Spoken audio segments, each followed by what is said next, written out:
So you want a car that's cheap, reliable, and easy to modify.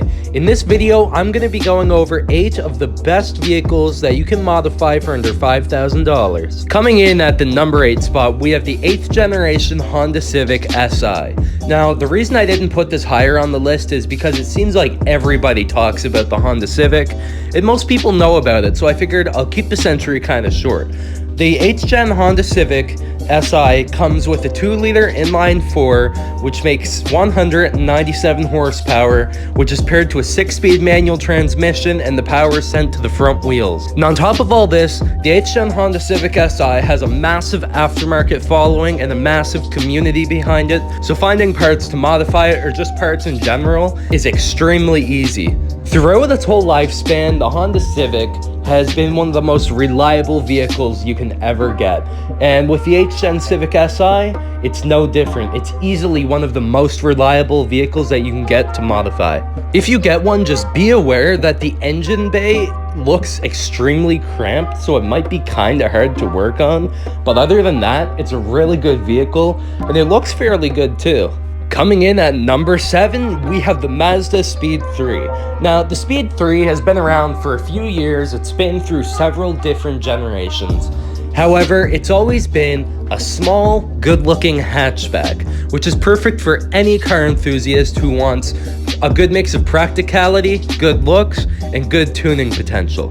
The Speed 3 comes with a 2.3-liter inline-4, which makes 263 horsepower, which is paired to a 6-speed manual transmission, which sends the power directly to the front wheels. The Speed 3 only weighs 3,200 pounds, which means that with its speed, it's able to go from 0 to 60 in as little as 5.8 seconds, and that is stock. If you start modifying it and doing things to it, you can easily bring that horsepower number up to 300 or even 400 with just simple bolt-ons. Now, coming in at the number 6 spot, we have the supercharged Chevy Cobalt SS. Now, the Cobalt SS is one of those vehicles that everybody just completely overlooks and nobody talks about it.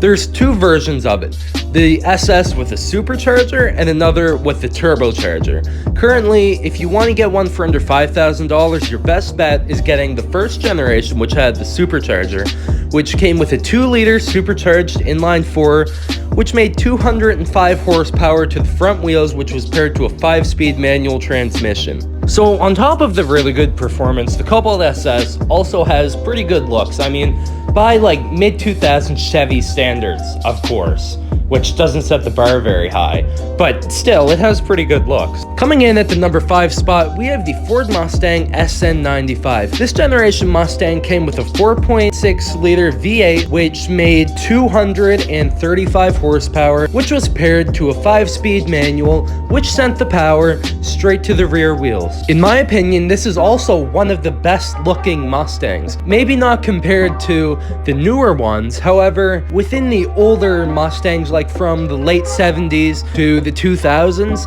I'd say that this is easily one of the best looking generations of it. They also have a lot of aftermarket support, so if you're looking to modify them, whether it's cosmetically or to make them faster. So coming in at the number 4 spot, we have the Mark V Volkswagen Golf GTI. The GTI, like the Mazda Speed 3, is a hatchback, which is good for car enthusiasts who want the extra trunk space or just generally like the looks of hatchbacks. The Mark V Golf GTI comes with a 2-liter turbocharged inline-4, which makes 197 horsepower and 201 pound-feet of torque, which is sent straight to the front wheels through a 6-speed automatic or manual transmission. Now, personally, I have a kind of unpopular opinion about this generation of GTI. I think this is easily the best generation, like as far as looks go, for the Volkswagen Golf GTI. It just looks so good, and I don't know what it is about it. They're just cool looking cars. Coming in at number 3, we have the 2nd generation Mini Cooper. Now, I know a lot of you are thinking that the Mini Cooper is unreliable and therefore it's not a good vehicle to modify. However, that is not true. I mean, sure, the reliability part might be true, but the fact that it's not a good tuner car is not true. It's a great vehicle to modify.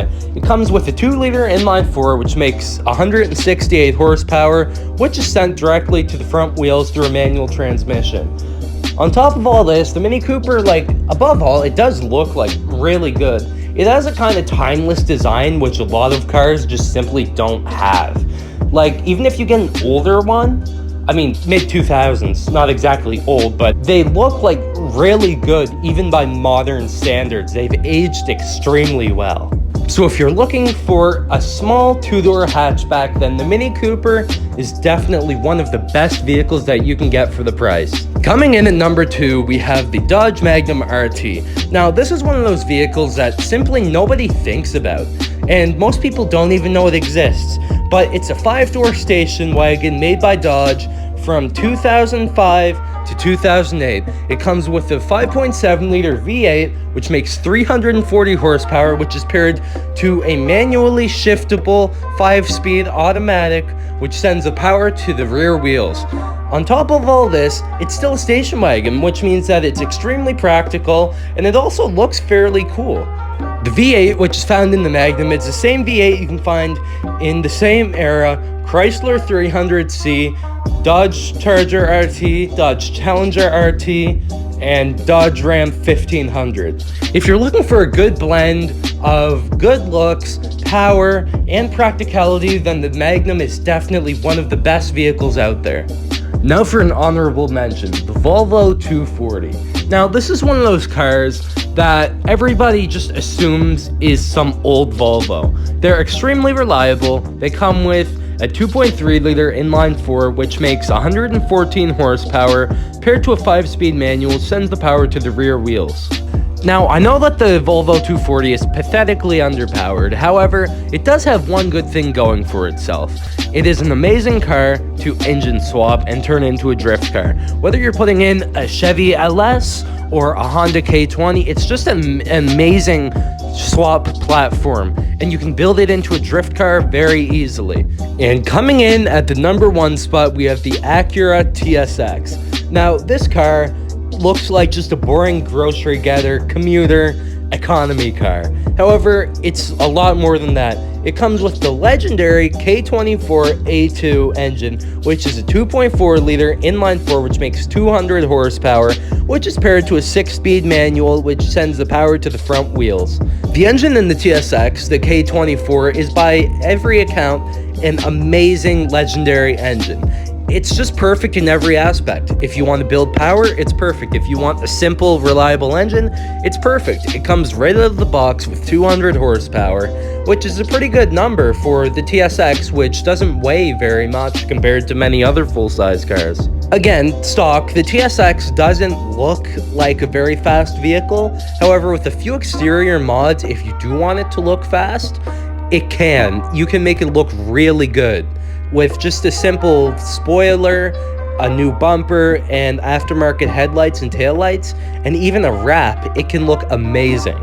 So there you have it, 8 of the best tuner cars for under $5,000. If I missed any, please leave them in the comments. And if you enjoyed this video, feel free to check out any of my other videos.